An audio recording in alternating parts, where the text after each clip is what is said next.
اب کیا بتائیں ٹوٹے ہیں کتنے کہاں سے ہم، خود کو سمیٹتے ہیں یہاں سے وہاں سے ہم، اب تو سراب سے بھی بجھانے لگے ہیں پیاس، لینے لگے ہیں کام یقین کا گماں سے ہم۔ جاذب جا چکا تھا، رتابہ اپنا درد اپنے ساتھ سمیٹتے ہوئے اپنا خالی دامن خالی ہاتھوں پر نظریں جمائے بیٹھی ہوئی تھی۔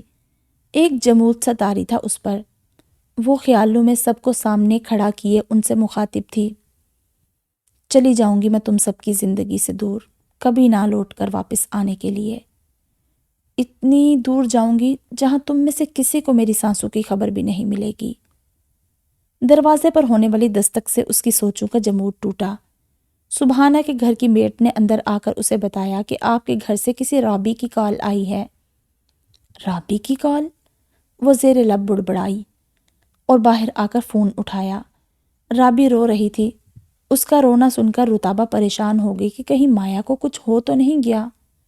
رابی نے اسے روتے ہوئے کہا، بی بی جی جلدی گھر آئیں، خدا کا واسطہ ہے بی بی جی، عزت صاحب کو پتہ نہیں کیا ہو گیا ہے۔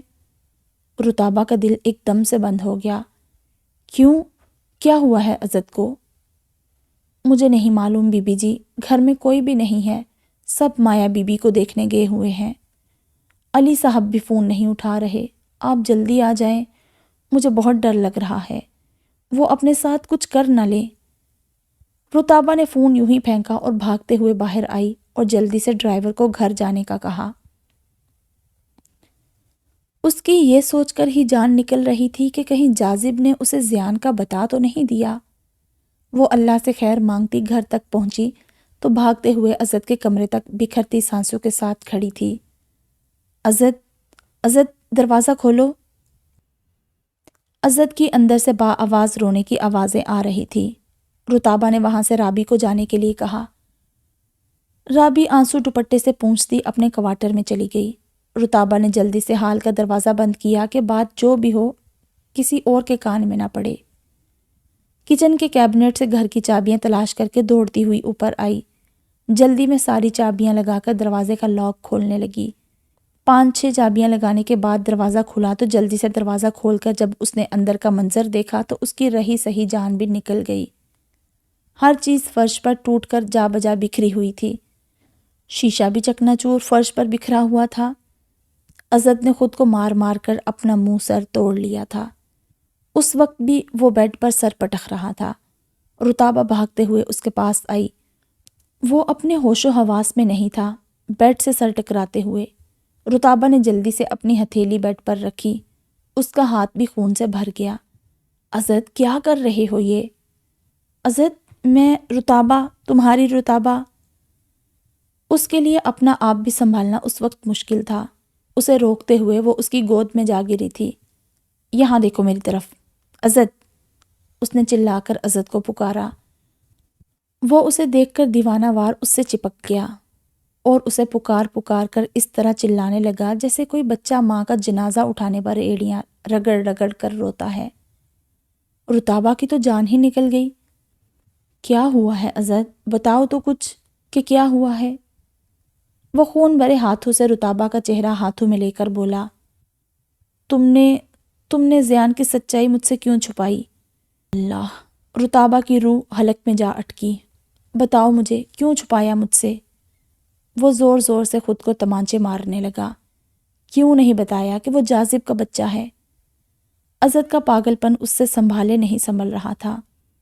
عزت، مجھے نہیں معلوم تھا پہلے، اگر معلوم ہوتا تو میں جان لے لیتی اپنی، لیکن تمہاری زندگی میں شامل نہیں ہوتی۔ پہلے نہیں جانتی تھی لیکن بعد میں تو جان گئی تھی نا۔ کیوں نہیں بتایا مجھے؟ بولو۔ عزت کے منہ سے تھوک بھی بہنے لگا تھا، نہ جانے وہ کب سے رو رہا تھا۔ عزت میری بات سنو، پلیز ہوش کرو۔ عزت، رتابہ نے اسے اپنے سینے سے لگا لیا۔ کیوں تم نے میرے اتنے ظلم سہے، اتنے تانے، اتنے الزام برداشت کیے؟ کیوں رتابہ، کیوں؟ عزت کے وجود کی طرح اس کے الفاظ بھی ٹوٹنے لگے تھے۔ تم نے کچھ دیر پہلے کیا کہا تھا جاذب سے کہ تم کوئی تعلق نہیں رکھنا چاہتی مجھ سے۔ اس نے رتابہ کو پوری قوت سے اپنے ساتھ جکڑا ہوا تھا۔ وہ اپنے تمام ظلم یاد کر کے چیخ چنگاڑ کر رو رہا تھا۔ میں نے کیا کچھ نہیں کیا تمہارے ساتھ؟ رتابہ نے اس کے ناک اور منہ سے بہتا پانی اپنے ہاتھوں سے صاف کیا۔ عزت، میری بات سنو۔ عزت، پلیز سنبھالو خود کو۔ نہیں رتابہ، نہیں۔ جسم پر لگے گھاؤ بھر بھی جاتے ہیں اور دینے والے کو بھلایا بھی جا سکتا ہے، مگر جب بات روح کی ہونا تو نہ ضربیں بھولتی ہیں نہ ضربیں لگانے والے، اور پھر معافی اختیار میں نہیں رہتی، اور مجھے معاف کرنا تمہارے لیے ممکن نہیں، اس لیے مجھے جینے کا بھی کوئی حق نہیں۔ مجھ جیسے شخص کو مر جانا چاہیے۔ اس نے رتابہ کو پیچھے دھکیلا اور الماری کی طرف لپک کر دراز کھنگالنے لگا۔ الماری تک آتے ہوئے اس کے شیشوں کے ٹکڑوں سے اس کے ننگے پاؤں چھلنی ہو گئے، لیکن اسے کسی درد کا احساس تک نہیں ہوا۔ کیا کر رہے ہو تم یہ؟ رتابہ نے اسے روکنا چاہا۔ وہ جس بات سے ڈر رہی تھی وہی ہوا۔ عزت نے پسٹل نکال لی۔ رتابہ اکیلی تھی، مدد کے لیے کسی کو بلا بھی نہیں سکتی تھی۔ جو راز عزت پر افشا ہوا تھا وہ کسی اور پر ظاہر نہیں کر سکتی تھی۔ وہ جانتی تھی کہ اس کا ایک سچ بہت ساری زندگیاں نگل سکتا ہے، اس لیے یہ دکھ اس نے کانٹوں پر لہو لہان قدموں سے چلتے ہوئے اکیلے سہا تھا۔ کچھ دکھ، کچھ درد، کچھ اداسیاں بہت ہی ذاتی ہوتی ہیں، جن کو ہم چاہ کر بھی کسی پر عیان نہیں کر سکتے۔ اسی طرح وہ بھی اس درد میں کسی کو شریک نہیں کرنا چاہتی تھی۔ اس کے اس درد میں کسی بھی دوسرے کی شراکت جان لیوا ثابت ہو سکتی تھی، جن میں سب سے پہلے نرگس اور نمل تھی۔ لیکن یہاں تو عزت بھی موت کے دوراہے پر کھڑا تھا۔ کس کس کا دکھ وہ جھیلتی؟ سب کو دکھوں سے بچانے کے لیے اس نے ہر دکھ، ہر الزام اپنے اوپر سہا، کیونکہ وہ جانتی تھی اس کے پیچھے زندگی بھر رونے والا کوئی نہیں تھا۔ عزت، یہ کیا کر رہے ہو تم؟ مارنا ہے نا تو سب سے پہلے مجھے مارو، جس نے تم سے سچ چھپایا۔ وہ اس سے پسٹل چھیننے لگی۔ عزت بالکل پاگل ہو گیا تھا۔ ہمیشہ اس بھائی کی غلطیوں کا ازالہ میں نے بھگتا، بچپن سے جوانی تک، اسکول سے یونیورسٹی تک، اس کے ہر غلط کام کی سزا میرے حصے میں آئی۔ لیکن یہ کیا ہوا رتابہ؟ میرے ساتھ کیا ہوا؟ کتنا روکا تھا اسے امی نے، میں نے کتنے واسطے ڈالے تھے کہ جاذب اس دنیا سے باہر نکل آؤ، ورنہ کسی دن ایسا نقصان کر بیٹھو گے جس کا ہر جانا جان دے کر بھی ادا نہیں کر پاؤ گے۔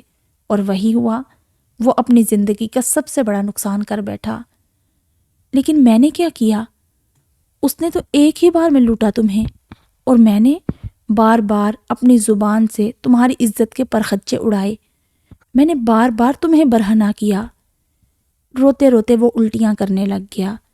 رتابہ مسلسل اس کے ہاتھ سے پسٹل چھیننے کی کوشش میں تھی۔ اگر تم نے خود کو مارا تو میں بھی خود کو مار لوں گی۔ وہ اس وقت اپنے اندر کے اٹھتے طوفان کی زد میں مکمل طور پر آ چکا تھا۔ وہ کیا کر رہا تھا اسے خود بھی علم نہیں تھا۔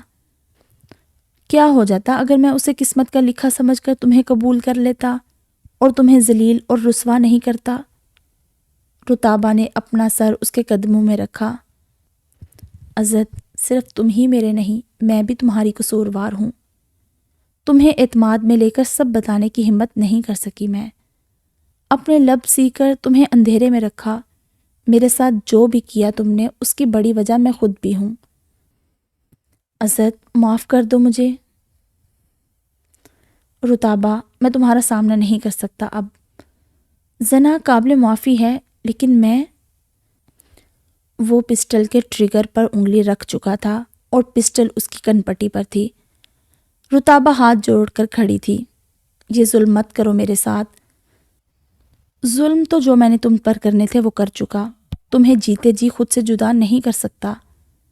بس موت ہی وہ واحد راستہ ہے جس سے تمہیں مجھ جیسے انسان سے نجات مل سکتی ہے۔ رتابہ کا گلا رونے سے بیٹھ گیا تھا۔ اس نے پسٹل عزت کے ہاتھ سے پھر چھینی اور پوری قوت سے چلائی، عزت، مجھے تم سے نجات نہیں، تمہارا ساتھ۔ ابھی وہ جملہ مکمل کر ہی نہیں پائی تھی کہ پسٹل چھیننے کے دوران عزت سے گولی چل گئی۔ ساتھ چاہیے۔ رتابہ کے الفاظ اس کے اندر ہی دم توڑ گئے۔ خون کے قطرے تیزی سے رتابہ کے پیروں پر گرنے لگے اور دیکھتے ہی دیکھتے وہ عزت سمیت زمین پر آ گری۔ فائرنگ کی آواز سے چوکیدار دوڑتا ہوا اندر آیا، پر ہال کا دروازہ بند تھا۔ اس نے اور ڈرائیور نے مل کر 2-4 دھکوں سے دروازے کا لاک توڑا اور بھاگتے ہوئے اوپر آئے۔ رابی بھی ان کے ساتھ ہی تھی۔ گولی عزت کو لگی تھی۔ اپنی اکھڑتی سانسوں سے وہ بس اتنا کہہ سکا، ہو سکے تو مجھے معاف کر دینا۔ نرگس اور نمل شاہ جی کے ساتھ ابھی ابھی گھر میں داخل ہوئی تھی کہ چوکیدار اور ڈرائیور کو خون میں لت پت عزت کو گاڑی میں ڈالتے دیکھ کر ان پر قیامت ٹوٹ پڑی۔ نرگس تو عزت کا خون دیکھ کر بے ہوش ہی ہو گئی۔ وہ اسے ہاسپٹل لے گئے۔ رتابہ نے اس کا ہاتھ اتنی مضبوطی سے جکڑا ہوا تھا اپنے ہاتھ میں کہ آپریشن تھیٹر میں جاتے ہوئے کھینچ کر اس کا ہاتھ چھڑایا ڈاکٹرز نے۔ نمل رتابہ سے پوچھ کر تھک گئی کہ کیا ہوا تھا، کیسے لگی عزت کو گولی۔ وہ کچھ بھی نہ بتا سکی، بس روتی رہی۔ جاذب شاہ جی کی اس حویلی میں تھا جہاں وہ سب ساتھی مل کر اکثر رہا کرتے تھے۔ حویلی کی چھت پر کھلے آسمان تلے وہ اپنی آہ و فغاں کے ساتھ بیٹھا ہوا تھا۔ اس کی سننے والا کوئی نہیں تھا۔ وہ اپنا یہ درد کس کو سناتا، کس کو بتاتا؟ کون تھا اس کا غم بانٹنے والا؟ کس کے کندھے پر سر رکھے وہ اپنی حالت زار پر زار و کتار روتا؟ نمل سے شادی کر کے تو اس نے اپنی غلطی کی تلافی کر لی تھی، لیکن جو ظلم اس نے رتابہ کے ساتھ کیا تھا اس کی تلافی کیسے ممکن تھی؟ آج اسے احساس ہوا تھا کہ بخت کے تخت سے یک لخت اتارے جانے کا دکھ کتنا جان لیوا ہے، اور اسے اب یہ کرب زندگی بھر سہنا تھا اور چپ رہنا تھا۔ انہی سوچوں میں گم اس کے کانوں میں اسد کی آواز گونجی، تم بھول کیوں نہیں جاتے اس حادثے کو؟ انسان خطا کا پتلا ہے، خطائیں ہوتی رہتی ہیں۔ ایسی کوئی خطا نہیں جس کی معافی یا تلافی ممکن نہ ہو۔ اگر تجھے غلطی کرنے کا موقع ملا ہے تو یاد رکھ، پھر تجھے زندگی اس کی تلافی کا بھی موقع ضرور دے گی، بس وہ موقع ہاتھ سے جانے نہ دینا۔ جاذب اٹھا اور وضو بنا کر اپنے ٹوٹے ہوئے پر لے کر عالم غیب تک آن پہنچا، جہاں حقیقت کے آئینے میں ادراک کا چہرہ نظر آتا تھا، جہاں در و دیوار پر تقدیر کی سچائی درج ہے۔ اسے بلند آواز میں اپنی سسکیوں کے دوران یہی سنائی دے رہا تھا کہ رب العزت نے تجھے تیری غلطی کی سزا ایک بار دے دی ہے، اس کی قدرت ایک ہی غلطی کی سزا بار بار نہیں سناتی، البتہ تیرے گڑ گڑانے پر تجھے معاف کر سکتی ہے، بالکل اس طفل بادشاہ کی طرح جس نے اپنی بادشاہت کے دور میں کسی عورت کو زنا کیے بغیر بخشا نہیں تھا۔ روز اس کے دربار میں ایک نئی عورت پیش ہوتی جسے زنا کے بعد وہ انعام سے نواز کر رخصت کرتا تھا۔ وہ اپنے دور کا سب سے بڑا زانی انسان تھا۔ جب وہ مرا تو اس کے جنازے میں شرکت کے لیے کوئی تیار نہیں تھا۔ پھر اس ناممکنات کو ممکن بنانے والی ذات نے اس کی بخشش کی گواہی خود دی، اور اس کے محل پر چھائی ہوئی بدلی میں اللہ کی گواہی درج تھی کہ میں نے طفل کو بخش دیا۔ وجہ بخشش کی اس کے دربار میں حاضر کی جانے والی ایک مجبور عورت تھی جس کے آنسوؤں پر اس نے رحم کیا تھا۔ جاذب سے تو یہ گناہ ایک ہی بار ہوا تھا جس کا اس نے ازالہ بھی چاہا تھا، اور زندگی بھر اس کی سزا بھی کاٹنی تھی اس نے۔ بعض اوقات ہماری زندگی کے اتار چڑھاؤ، ان میں آنے والی تکالیف ضروری نہیں ہوتا کہ وہ اللہ کی آزمائش ہو، یہ ان آزمائشوں کا مکافات بھی ہو سکتا ہے جو ہماری وجہ سے دوسروں کی زندگی میں آتی ہیں۔ ہم روتے ہیں، گڑ گڑاتے ہیں، اللہ سے شکوہ کرتے ہیں کہ وہ میری نہیں سنتا یا میرے ساتھ ہی یہ کیوں ہوا، لیکن یہ سوچنے سے قاصر ہوتے ہیں کہ کوئی ایسا گناہ ضرور کیا ہے ہم نے جس کی سزا زندگی اس طرح بھی دیتی ہے۔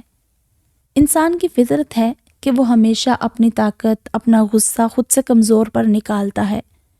خود سے طاقتور کے ساتھ اس کی جرت نہیں ہوتی، لیکن وہ یہ بھول جاتا ہے کہ کمزور کا رب بھی وہی المتین یعنی طاقت والا ہے جس کے آگے تمہاری ساری طاقتیں، ساری تدبیریں بیکار ہیں۔ جاذب آنسوؤں کا سمندر لیے اللہ کے آگے سربسجود تھا۔ اسے آ کر ایک ساتھی نے اطلاع دی کہ اس کے بھائی کو گولی لگی ہے اور وہ ہاسپٹل میں ہے۔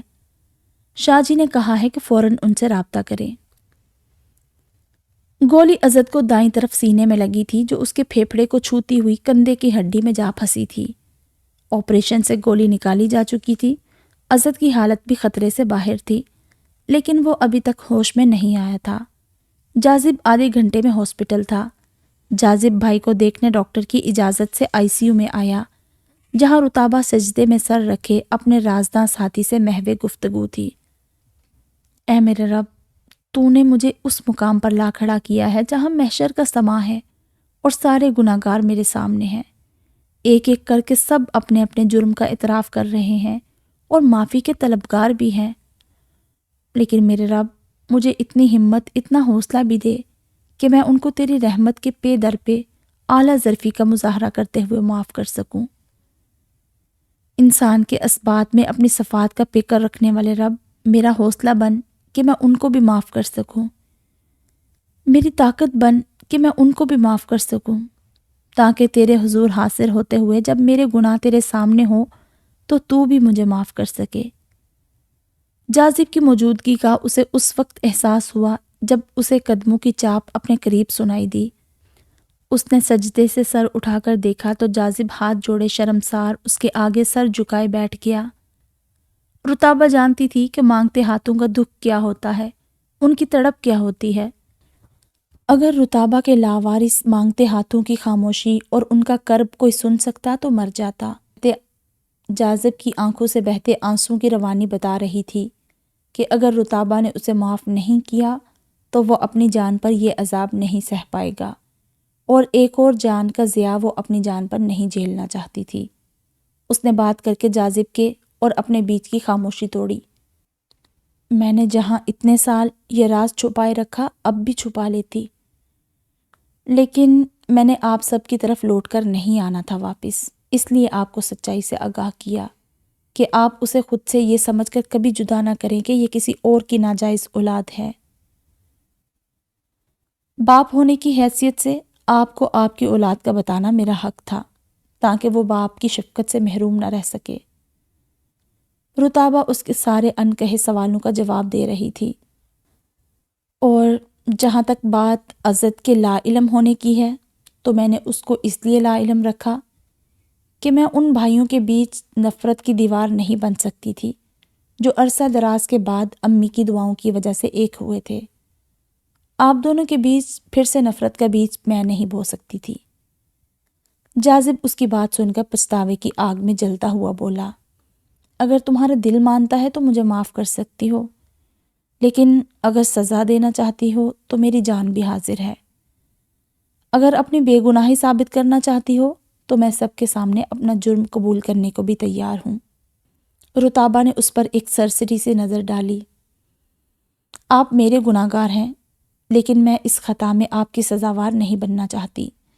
میں معاف کر سکتی ہوں آپ کو، اس امید پر کہ جس طرح میں نے اس راز کو راز رکھا ہے، آپ بھی مرتے دم تک اسے راز ہی رکھیں گے۔ جاذب نے سر ہاں میں ہلایا تو آنسو اس کی پلکوں سے ٹوٹ کر اس کی باندھ جھولی میں جا گرے۔ خود کو سنبھال کر اس نے اسد کی طرف دیکھ کر پوچھا، اسد اس حالت تک کیسے پہنچا؟ میری وجہ سے۔ یہ الزام بھی اس نے اپنے سر لے لیا، لیکن ایک بھائی کو دوسرے بھائی کے سامنے زندگی بھر شرمسار نہیں ہونے دیا۔ ان رشتوں کا نہ ہونے کا یا کھونے کا درد رتابہ سے زیادہ کون محسوس کر سکتا تھا؟ وہ اپنے جیتے جی یہ کیسے سہ لیتی کہ ایک ماں کے پیٹ سے جنم لینے والے جاذب اور اسد اپنے خونی رشتوں کے ہوتے ہوئے زندگی بھر کے لیے ایک دوسرے سے جدا ہو جاتے۔ جاذب اسد کے ماتھے پر بوسہ لیے باہر جانے سے پہلے وہ اماں جی کے الفاظ دہراتا گیا، تم اللہ کی رحمت ہو۔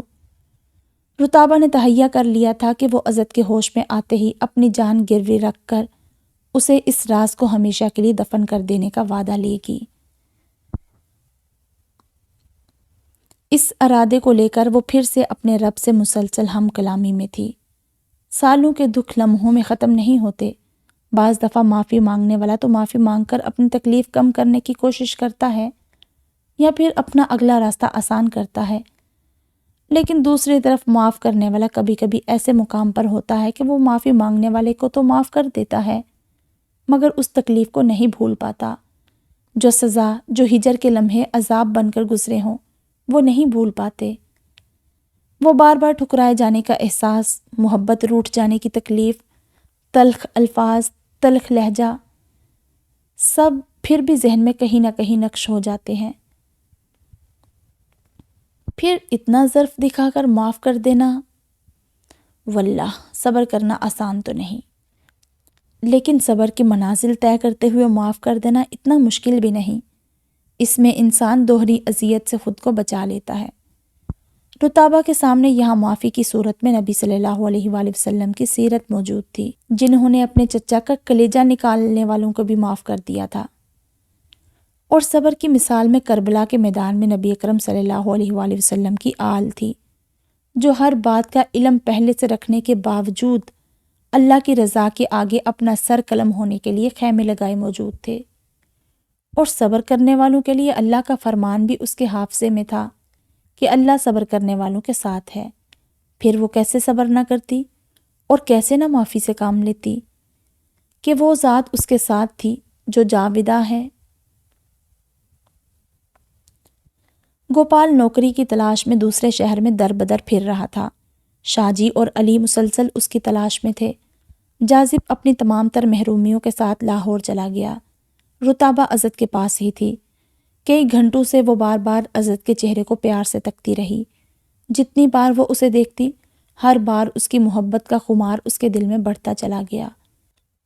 رتابہ نے جھک کر عزت کی خندہ پیشانی پر اپنے لب رکھے تو اس کی پلکوں سے آنسو ستاروں کی مانند ٹوٹ کر اس کی پیشانی پر پھیل گئے۔ عزت نے ہلکی سی حرکت کی۔ آنکھوں سے پہلے اس کے لب کھلے جن پر ایک ہی نام تھا، رتابہ۔ عزت نے ہلکی سی حرکت کی۔ آنکھوں سے پہلے اس کے لب کھلے جن پر ایک ہی نام تھا، رتابہ۔ وہ اس وقت اس کی دھڑکنوں سے بھی زیادہ قریب تھی۔ عزت، رتابہ نے بھرائی ہوئی آواز میں اسے پکارا۔ اس کی آواز سن کر عزت نے آہستہ سے آنکھیں کھولی۔ رتابہ کا چہرہ دیکھتے ہی اس کی آنکھوں سے آنسو بہنے لگے، جن کو رتابہ نے اپنی ہتھیلیوں میں جذب کیا اور اللہ کا شکر ادا کیا۔ عزت اپنے خشک ہونٹوں سے بولا، تم نے مجھے معاف کیا؟ رتابہ نے اس کے ہونٹوں پر ہاتھ رکھا۔ اب بھی معاف نہ کرتی آپ کو تو شاید پھر میری کسی بھی خطا پر میرا رب مجھے معاف نہیں کرتا۔ عزت کی آنکھیں اندر کے کرب سے جل رہی تھی۔ وہ اس کا ہاتھ اپنے ہاتھوں میں تھام کر بولا، مجھے چھوڑ کر تو نہیں جاؤ گی نا؟ رتابہ نے اس کا ہاتھ اپنے دل سے لگایا۔ مر نہ جاؤں آپ سے جدا ہو کر؟ عزت نے ایک ہاتھ سے اس کا چہرہ خود سے قریب کیا اور اس کی نم آنکھوں کو چوم کر اپنے خشک ہونٹ تر کیے۔ پھر اسے اپنے زخموں کی پرواہ کیے بنا سینے سے لگاتے ہوئے رتابہ کی آنکھوں میں اپنا دل دھڑکتا دیکھ کر عزت کو شدت سے احساس ہوا۔ ضروری ہوتی ہے ہم مزاجی بھی، اکیلا عشق تعلق کو بچا نہیں سکتا۔ رتابہ نے عزت کو سمجھا دیا تھا کہ زیان کا ذکر وہ کسی سے نہ کرے، حتیٰ کہ جاذب سے بھی کوئی سوال نہ کرے، اور نہ ہی پھر سے اس حقیقت کو نفرت کا جواز بنا کر بھائی سے دوری اختیار کرے۔ عزت کا ایک سوال جاذب کو ہمیشہ کے لیے شرمندگی کی نیند سلا سکتا تھا، کیونکہ رتابہ یہ بھی جانتی تھی کہ سب کچھ سامنے آنے کے بعد عزت کی جاذب سے نفرت زمانے نے بھانپ لی تو سب کچھ اجڑ جائے گا، رتابہ کی ساری قربانیاں رائیگاں جائیں گی۔ عزت بھی کافی سمجھدار تھا۔ وہ جانتا تھا کہ زمانے کی آنکھیں اور کان ہر طرف کار فرما رہتے ہیں۔ وہ پھر سے آئینے کی مٹھی میں ہچکیاں نہیں رکھ سکتا تھا۔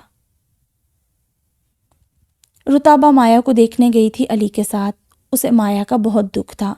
مسز ہمدانی اور ہمدانی صاحب بھی پاکستان آ چکے تھے مایا کا سن کر۔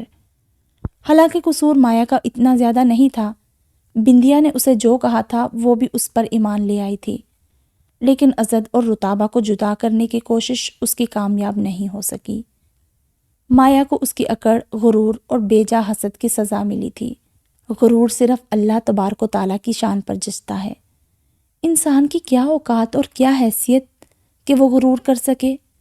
پہلے وہ اپنی پیدائش کے مراحل پر غور کرے کہ کہاں سے اور کیسے پیدا کیا گیا ہے، پھر کیسا غرور، کیسی انا۔ عزت نے آج گھر شفٹ ہونا تھا۔ اس کی آمد پر نمل نے پورا گھر پھولوں سے بھر دیا تھا کہ اب رتابہ کی زندگی میں بہاروں کا بسیرا تھا۔ خزاں کا غبار چھٹ چکا تھا، آج سے اس کی نئی زندگی کا آغاز تھا۔ عزت اور رتابہ جب گھر کے اندر داخل ہوئے تو عزت نے رتابہ کا ہاتھ مضبوطی سے اپنے ہاتھوں میں تھاما۔ جیسے ہی اندر قدم رکھا تو ان کو پھولوں کی برسات نے خوش آمدید کہا۔ نرگس نے عزت اور رتابہ دونوں کا ہاتھ چوما۔ علی اور شاہ جی ان کو ساتھ دیکھ کر اس قدر خوش تھے جیسے کسی گناہگار کے لیے جنت کا اعلان ہوا ہو۔ سبھی ایک ساتھ لاؤنج میں براجمان تھے، اپنی اپنی باتوں میں مگن۔ ہر ایک کے چہرے پر عجب سی خوشی اور مسکان تھی۔ زیان کچن میں جاتی رتابہ کے پیچھے تیزی سے بھاگا تو گر پڑا۔ اسے اٹھانے کے لیے سب سے پہلے عزت آگے لپکا اور اسے گود میں اٹھا لیا۔ اس کے زخم ابھی ٹھیک بھی نہیں ہوئے تھے۔ زیان کو گود میں لیتے ہوئے اس کے زخموں سے ٹیس اٹھی، لیکن وہ اس تکلیف کے آگے مانت پڑ گئی جو اس نے زیان کو رتابہ سے چھینتے ہوئے اسے دی تھی۔ اپنے کمرے میں بیڈ پر نیم دراز تھا، پورا کمرہ گلابوں کی مہک سے مہک رہا تھا۔ عزت شدت سے رتابہ کا منتظر تھا۔ رتابہ کام سے فارغ ہو کر کمرے میں آئی تو گلابوں کی بھینی بھینی خوشبو نے اسے اندر داخل ہوتے ہی اپنے حصار میں لے لیا۔ ساتھ ہی عزت اپنے پسندیدہ گانے لگائے بیٹھا گنگنا رہا تھا۔ کمرے کا ماحول اور اس میں موجود ہر شے رتابہ کو رومانوی لگ رہی تھی۔ وہ گلابوں کی خوشبو کو گہرے گہرے سانس لے کر اپنے من میں اتارنے لگی۔ پھر عزت کو دیکھا جو مسلسل انتظار کے انگاروں پر لوٹتا ہوا اس کے پاس آنے کا منتظر تھا۔ رتابہ دراز سے ٹیبلٹس نکال کر اسے دینے لگی۔ میڈیسن لے کر عزت نے اس کے دونوں ہاتھ اپنے ہاتھوں میں لے کر ہونٹوں سے لگائے تو رتابہ جھینپ سی گئی۔ عزت نے مسکرا کر اس کی باہوں کا ہار اپنے گلے میں ڈال کر اسے خود سے قریب کیا تو رتابہ جھٹ سے بولی، نہیں عزت، آپ کو درد ہوگا۔ عزت کو ہنسی آ گئی۔ وہ جلدی سے عزت کی طرف رخ پلٹے بیڈ پر لیٹی تو عزت نے ہاتھ بڑھا کر گنگناتے ہوئے اسے خود سے قریب کیا، او جانے جانا، او جانے جانا، ہے سانس جب تک تمہیں محبت کریں گے جانا، او جانے جانا۔ عزت کی آنکھوں سے چھلکتا والہانہ محبت کا انداز رتابہ کے دل کی دھڑکنیں بڑھانے لگا۔ قریب آؤ، تمہاری تنہائیاں چرا لوں، دھڑکتے دل سے تمہاری بے تابیاں چرا لوں، نگاہیں پیاسی ہیں مدتوں کا خمار دے دو، گلے لگا لو ہمیں وہ پہلا سا پیار دے دو۔ رتابہ نے شرماتے ہوئے دونوں ہاتھوں میں اپنا چہرہ چھپا لیا۔ عزت نے آہستہ سے اس کے ہاتھ چہرے سے ہٹائے۔ وہ جیسے ہی پیچھے ہٹی تو عزت نے اسے اپنے ساتھ بھینچ لیا۔ اب تم سے ایک پل کی بھی دوری میری جان لے لے گی رتابہ۔ وہ اس کے بالوں میں ہاتھ پھیرنے لگا۔ رتابہ کا دل اس کے دل کے ساتھ ساتھ دھڑک رہا تھا اور رتابہ کی نرم گرم سانسوں سے عزت کا مضبوط وجود پگھلنے لگا۔ ایک سوال پوچھوں تم سے؟ رتابہ اس کے سینے سے لپٹی ہاں میں سر ہلانے لگی۔ کتنی محبت کرتی ہو مجھ سے؟ رتابہ نے عزت کے پہلو سے سر اٹھا کر اس کی آنکھوں میں دیکھا جہاں اس کی قربت کے ہزاروں خواب انگڑائیاں لے رہے تھے۔ وہ اپنی خوبصورت آواز میں جواب دینے لگی، جو لفظوں میں بیان ہو جائے ایسی محبت نہیں ہے مجھے تم سے۔ عزت اس کے اقرار پر محظوظ ہوتے ہوئے بولا، کیا مطلب؟ وہ معصومیت سے پلکیں جھپکا کر بولی، اب مطلب کیسے سمجھاؤں؟ وہ جانتی تھی کہ عزت اسے تنگ کر رہا ہے۔ وہ بناوٹی بیزاری سے منہ بسورتی رتابہ پر ہنس پڑا۔ رتابہ اس کا ہنستا ہوا چہرہ دیکھتی رہ گئی۔ عزت نے اس پر باہوں کا حصار سخت کرتے ہوئے اسے دوبارہ اپنی طرف متوجہ کیا۔ رتابہ کا بدن عزت کی باہوں میں کمرے میں موجود گلابوں کے پھولوں سے زیادہ مہک رہا تھا۔ عزت کی اجازت طلب آنکھوں میں جھانک کر رتابہ نے اپنے ہونٹ دانتوں تلے دبائے تو عزت نے آہستہ سے اس کے ہونٹوں کو انگلیوں سے چھوا۔ میرے کام مت کیا کرو۔ اتنا کہہ کر عزت نے جیسے ہی اس کے لبوں پر اپنے لب رکھے تو پھر وہ دیوانہ سا ہو گیا۔ رتابہ کی سانسیں عزت کی سانسوں میں تحلیل ہو چکی تھی۔ اسے اپنا انگ انگ عزت کے وجود میں ڈوبتا ہوا محسوس ہوا۔ اس نے آج تک عزت کی نفرت کا سامنا کیا تھا، آج اس کی محبت کا یہ روپ دیکھ کر وہ خود بھی اس کی دیوانگی میں دیوانی ہو گئی۔ رات سے صبح ہونے کو تھی، عزت نے اسے ایک پل بھی خود سے جدا نہیں کیا تھا۔ صبح رتابہ کی آنکھ پہلے کھلی۔ عزت نے اسے نیند میں بھی اپنی باہوں میں جکڑا ہوا تھا۔ اس نے آہستہ سے عزت سے الگ ہونا چاہا تو عزت کی آنکھ کھل گئی۔ رتابہ کے لیے محبت کے آغاز کی یہ نئی صبح تھی۔ ہر منظر، ہر شے اسے نکھرتی ہوئی محسوس ہوئی۔ کیسا احساس تھا یہ چاہنے اور چاہے جانے کا؟ عزت نے اسے خود سے الگ نہیں ہونے دیا۔ عزت کے مسلسل گھورنے پر اس کا چہرہ شرم سے گلابی ہونے لگا۔ عزت کے لیے اس کا یہ انوکھا روپ قابل دید تھا۔ اس کا معصوم سا چہرہ بہت کھلا کھلا سا لگ رہا تھا۔ کسی غم، کسی دکھ، کسی ڈر کی پرچھائی آج اس کے چہرے پر نہیں تھی، نہ کوئی ماضی کا ملال تھا۔ عجب ہی رنگ بکھیرے ہوئے تھے اس کے چہرے پر عزت کی ایک دن کی محبت نے۔ اس کا دل چاہا ساری کائنات ٹھہر سی جائے اور اس کی محبت کے یہ لمحات امر ہو جائیں۔ عزت بالکل ٹھیک ہو چکا تھا۔ نمل بھی زیان کو لیے جاذب کے پاس چلی گئی۔ مایا کا ابھی علاج چل رہا تھا۔ ہمدانی صاحب اور مسز ہمدانی کراچی میں ہی تھے۔ نرگس رتابہ کے ساتھ ہی تھی کہ اس کا اچھے سے خیال رکھ سکے۔ عزت کی والہانہ محبت دن بدن رتابہ سے بڑھتی چلی جا رہی تھی۔ اس کا دل آفس میں بھی نہیں لگتا تھا۔ آفس سے آتے ہی نرگس سے سلام دعا کرتا وہ اپنے کمرے میں آتا تو رتابہ کو گلے لگا کر خوب پیار کرتا۔ آفس جاتے ہوئے بھی اس کا یہی حال تھا۔ وہ پلٹ پلٹ کر اسے اپنے ساتھ دبوچ لیتا اور کبھی چوم چوم کر نہ تھکتا۔ رتابہ کے کہنے پر اس نے باجماعت 5 وقت کی نماز بھی شروع کر دی تھی۔ عشاء کی نماز میں وہ روزانہ اللہ کے حضور شکرانے کے نوافل ادا کرتا کہ اللہ نے اسے رتابہ جیسی شریک حیات سے نوازا تھا، جو رحمت کے ساتھ ساتھ اس کے لیے دنیا کی سب سے بڑی نعمت بھی بن چکی تھی۔ آج وہ اسے ہاسپٹل لے کر گیا ہوا تھا چیک اپ کے لیے۔ راستے میں باتوں باتوں میں رتابہ نے عزت سے محبت کے بارے میں پوچھا کہ محبت کی اس کی نظر میں کیا تعریف ہے۔ عزت اس کا ہاتھ پکڑ کر بڑی محبت سے بولنے لگا، محبت کی تعریف مشکل ہے، اس پر کتابیں لکھی گئی، افسانے رقم ہوئے، شعراء نے محبت کے قصیدے لکھے، مرثیے لکھے، محبت کی کیفیت کا ذکر ہوا، وضاحتیں ہوئیں، لیکن محبت کی جامع تعریف نہیں ہو سکی۔ واقعہ کچھ اور ہے، روایت کچھ اور۔ محبت کی کائنات جلوہ محبت کے سوا کچھ نہیں۔ محبت انسان کو زمان و مکان کی ظاہری قید سے آزاد کر دیتی ہے۔ عزت کا لہجہ اتنا گمبھیر اور پر اثر تھا کہ رتابہ آس پاس سے بے خبر بڑے انہماک سے اسے سنتی رہی۔ وہ گاڑی کا موڑ کاٹتے ہوئے مزید بولا، جانتی ہو، محبت زمین پر پاؤں رکھے تو آسمانوں سے آہٹ سنائی دیتی ہے۔ محبت کرنے والے کسی اور مٹی سے بنے ہوتے ہیں۔ یہ خلوص کے پیکر دنیا میں رہ کر بھی دنیا سے الگ ہوتے ہیں، بالکل تمہاری طرح۔ وہ اسے اپنی باتوں میں گم ہوتا دیکھ کر اس کا ہاتھ دبوچ کر مزید بولا، تمہیں پتہ ہے رتابہ، محبت بہت بڑا راز ہے، یہ انوکھا عمل ہے۔ اس زندگی میں ایک اور زندگی ہے، اس کائنات میں ایک اور ہی کائنات ہے۔ یہ اسے آہٹیں سنائی دیتی ہیں، وہ دھڑکنوں سے آشنا ہوتا ہے۔ محبت پھیلی تو پوری کائنات اور سمٹے تو صرف تم۔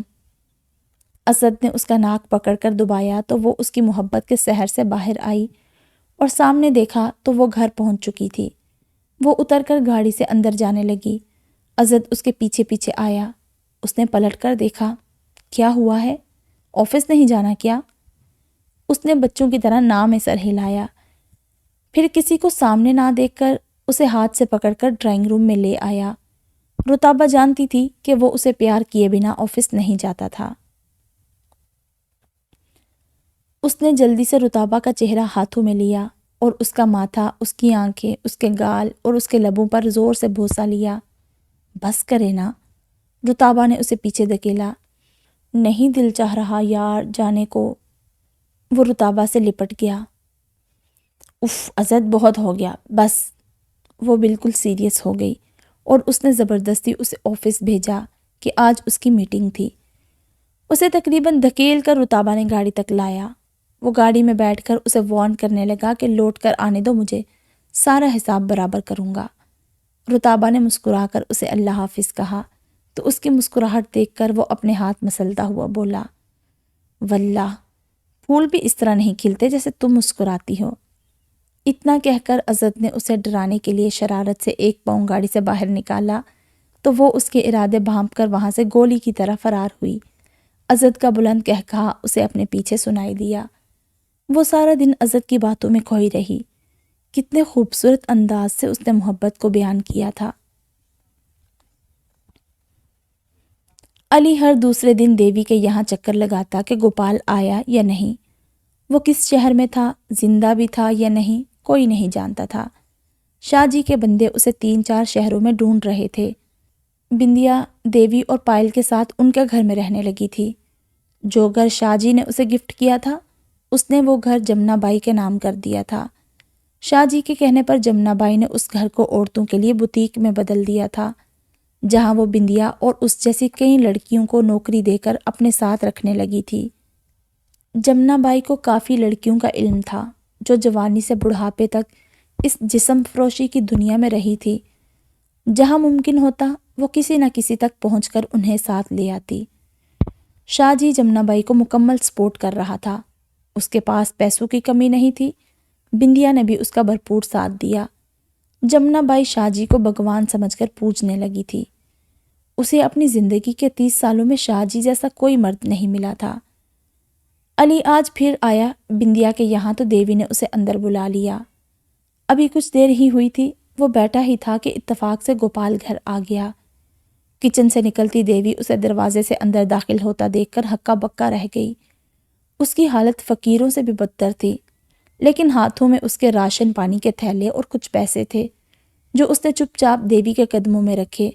دیوی اپنے اس دیوتا جیسے شوہر کو اپنے سامنے زندہ سلامت دیکھ کر اس کے قدموں میں جھک گئی۔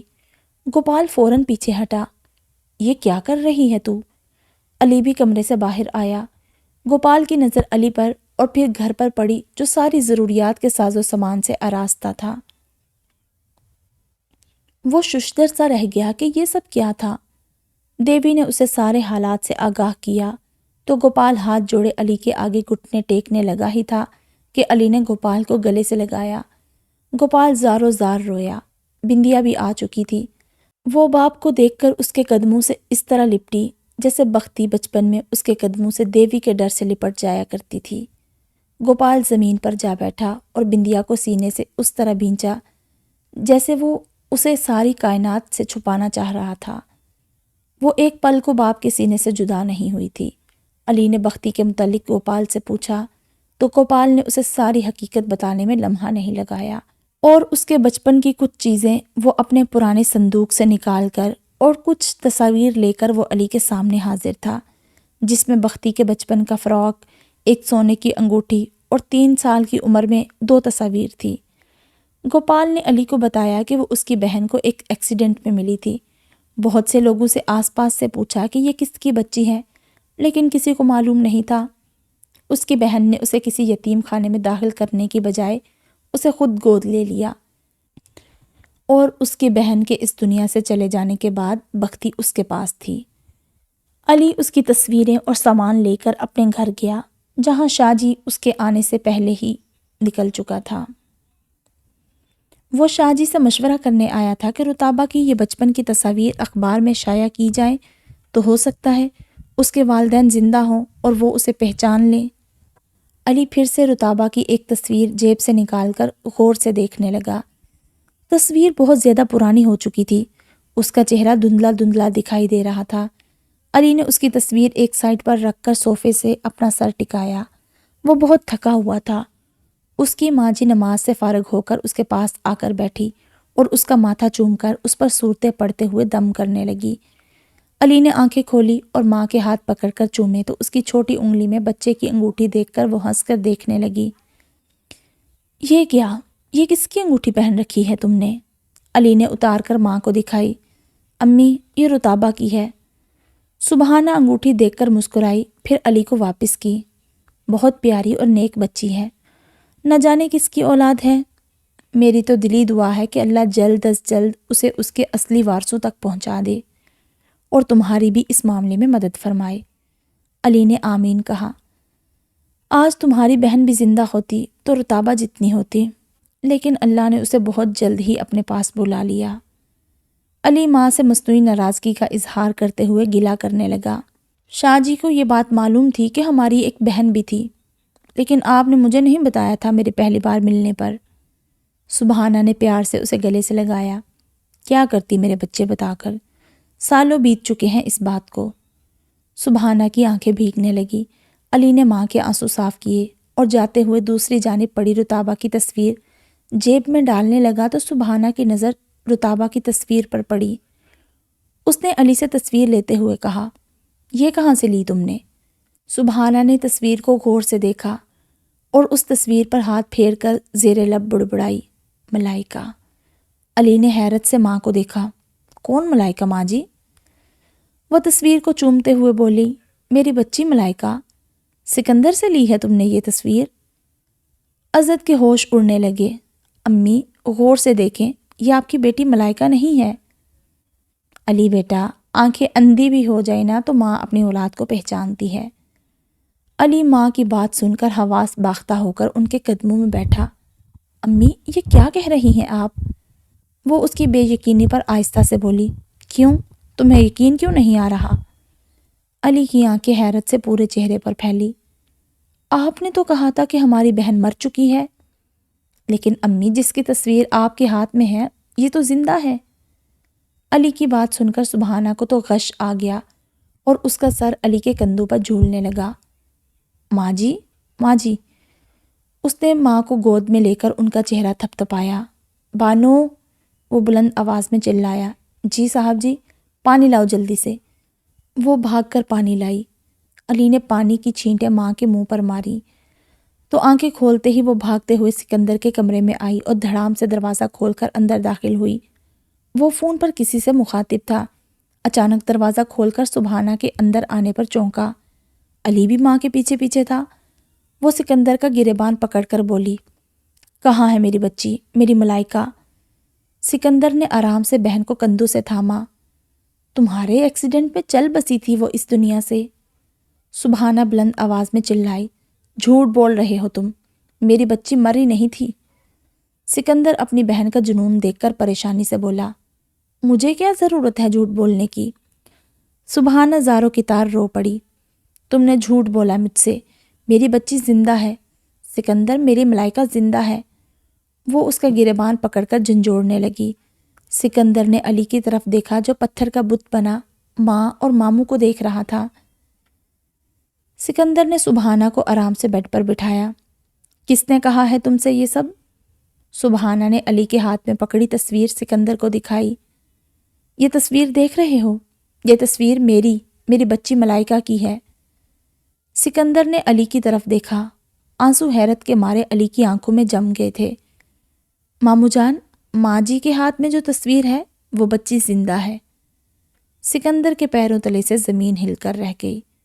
سبحانہ سر پر ہاتھ رکھے روتے ہوئے بولی، سکندر، تم نے مجھ سے جھوٹ کیوں بولا تھا؟ کیوں مجھے تم نے 22 سال اندھیرے میں رکھا؟ کیوں؟ سکندر نے سبحانہ کے سر پر ہاتھ رکھا۔ میری مجبوری تھی۔ علی ان کے سامنے آ کھڑا ہوا۔ کیسی مجبوری؟ تمہارے باپ کے مرنے کے بعد یہ یہاں سے چلی گئی تھی۔ خاندان سے تو یہ پہلے سے ہی باہر تھی، لیکن پھر اپنی حویلی بھی چھوڑ گئی۔ لیکن میں اپنے بندوں کے ذریعے اس کی خبر گیری میں رہا۔ تمہاری ماں کا جب ایکسیڈنٹ ہوا اس وقت میں بھی یہاں نہیں تھا۔ ایکسیڈنٹ کی خبر مجھے کچھ دن بعد ملی تو میں ان سے ملنے ہاسپٹل گیا۔ سر پر گہری چوٹ لگنے سے اسے کچھ بھی یاد نہیں تھا اور دماغی دورے پڑتے تھے اسے۔ میرے آدمی شاہ جی کو حویلی لے آئے تھے۔ میں نے بہت تلاش کیا ملائکہ کو، لیکن اس وقت میرے پاس نہ کوئی تصویر تھی نہ میں نے بچی کو دیکھا ہوا تھا۔ 5 سال تمہاری ماں کو دماغی دورے پڑتے رہے۔ کافی علاج اور دعاؤں کے بعد یہ 5 سال بعد ٹھیک ہوئی۔ پھر میں اسے اس کی بچی کے گم ہونے کی خبر کیسے سناتا؟ یہ تو ممتا کی تڑپ میں پاگل ہو جاتی، اس لیے اس سے جھوٹ بولا۔ علی سکندر سے حقیقت جان کر سبحانہ سے لپٹ کر اس قدر رویا کہ اس نے زمین آسمان ایک کر دیے۔ رتابہ اس کی بہن تھی اور کیا کیا درد جھیل کر وہ بڑی ہوئی تھی۔ اس کا ایک ایک درد علی کے سامنے تھا۔ سبحانہ اور علی کو سکندر نے اپنے ساتھ لگایا۔ کہاں ہے یہ بچی؟ علی آنسوں سے مغموم آواز میں بولا، رتابہ ہی ملائکہ ہے۔ سبحانہ نے جب رتابہ کا سنا تو اس نے سانس لیے بنا علی سے کہا، مجھے میری بچی کے پاس لے چلو علی، جلدی کرو، کہیں میرا دم ہی نہ نکل جائے۔ علی نے ماں کے ہاتھ چومے۔ ماں جی، پہلے میں آپ کو اس شخص کے پاس لے کر جاؤں گا جس نے سیپ میں چھپے موتی کی طرح ہماری بہن کو اپنے پاس رکھا۔ سکندر اور سبحانہ کو لیے وہ سیدھا بندیا کے گھر آیا اور گوپال سے ملوایا۔ سبحانہ اور سکندر دونوں ہاتھ جوڑے اس کا شکر ادا کرنے لگے۔ بندیا اور دیوی پر جب بختی کی حقیقت آشکار ہوئی تو وہ حیرت زدہ رہ گئی۔ گوپال نے علی کے سامنے ہاتھ جوڑے، بیٹا ایک بار مجھے میری بختی سے ملوا دو۔ علی نے گوپال کو زور سے گلے لگایا، آج بھی وہ آپ کی بیٹی، آپ کی بختی ہے، ہم سب کی بختی۔ علی کا پورا وجود کانپ رہا تھا۔ بندیا نے فوراً شاہ جی کو فون کر کے اطلاع دی۔ علی، سبحانہ، گوپال اور سکندر کو لے کر عزت کے گھر پہنچا۔ ان سب کو ایک ساتھ اس طرح روتا تڑپتا دیکھ کر نرگس اور مسز ہمدانی جو لاؤنج میں ہی بیٹھی ہوئی تھی پریشان ہو گئی۔ علی بنا دیر کیے بھاگتا ہوا اوپر آیا اور زور زور سے دروازہ بجایا۔ عزت نے دروازہ کھولا۔ وہ اسے پیچھے ہٹا کر رتابہ کا ہاتھ تھامے نیچے آیا اور سب کے سامنے اسے کھڑا کیا۔ ہمدانی صاحب اور عزت بھی باہر آئے۔ شاہ جی بھی آ گیا۔ سب کو شدت جذبات سے روتا دیکھ کر وہ حیران پریشان کھڑے تھے۔ علی کی آواز نے سب پر چھایا سکوت توڑا۔ عزت، رتابہ ہماری سگی بہن ہے۔ علی کی بات تھی یا دھماکہ؟ نرگس، عزت اور رتابہ تینوں بے یقینی سے ایک دوسرے کو تکنے لگے۔ علی نے مختصر الفاظ میں ساری بات بتائی۔ شاہ جی، سبحانہ اور علی تینوں ہی اس کی طرف حسرت سے باہیں پھیلائے کھڑے تھے۔ رتابہ نے ایک نظر تینوں کو دیکھا، پھر سب کے پیچھے ایک طرف کونے میں کھڑے گوپال کو دیکھا۔ وہ اپنی برداشت کے سارے بند توڑ کر سب سے پہلے دیوانہ وار بھاگ کر گوپال کے گلے سے جا لگی۔ ماما جی! گوپال اپنی بختی کو سینے سے لگائے پھوٹ پھوٹ کر رویا۔ گوپال نے اس کا ماتھا چوما۔ جا میری بچی، اپنے وارثوں سے مل، جن کے لیے تو سسک سسک کر دعائیں مانگتی تھی۔ وہ گوپال کے سینے سے الگ ہو کر سبحانہ سے جا لپٹی۔ سبحانہ نے اسے اتنے زور سے اپنے سینے سے لگایا کہ رتابہ کو لگا اس کی پسلیاں سبحانہ کی پسلیوں میں دھنس جائیں گی۔ سبحانہ نے اسے 100 بار چوما، اس کا سر، اس کی آنکھیں، اس کے گال، اس کی ناک۔ وہ اسے بار بار چومنے لگی۔ پھر اس نے پاس کھڑے علی کو دیکھا جس کی بدولت وہ ماں تک پہنچی تھی۔ علی نے تڑپ کر اسے سینے سے لگایا۔ پھر شاہ جی نے، کتنا درد، کتنی اذیتیں، کیا کچھ نہیں سہا تھا اس نے۔ سکندر نے بھی اس کا سر سینے سے لگا کر چوما۔ عزت علی اور شاہ جی کے گلے سے لگا۔ ہمدانی صاحب نے بھی اس کا ماتھا چوما۔ جب میں نے پہلی بار دیکھا تھا اسی وقت میرے دل نے تمہاری کشش بہت محسوس کی تھی۔ میں اس وقت اپنے اس احساس کو کوئی نام نہیں دے سکا تھا۔ کیسی سچائی سامنے آئی تھی۔ بار بار علی، شاہ جی، سبحانہ اسے گلے سے لگاتے اور اس کا ماتھا چومتے۔ عزت نے گوپال کو سینے سے بھینچا۔ ماما جی، آپ نہیں ہوتے تو شاید آج بختی ہمارے بختوں میں نہ ہوتی۔ آج وہ کتنے رشتوں کے بیچ تھی۔ اس نے تو ایک وارث مانگا تھا رب سے، لیکن اس کے وارث تو اتنے تھے کہ وہ سوچ بھی نہیں سکتی تھی۔ کسی کے آنسو رک نہیں رہے تھے۔ سب اس قدر خوش تھے جیسے کوئی مر کر دوبارہ زندہ ہوا ہو۔ رتابہ کی زبان پر ایک ہی جملہ تھا کہ اسے اب تک یقین نہیں آ رہا کہ وہ آج اپنے وارثوں کے بیچ موجود ہے۔ اسے یہ سب ایک خواب سا لگ رہا تھا۔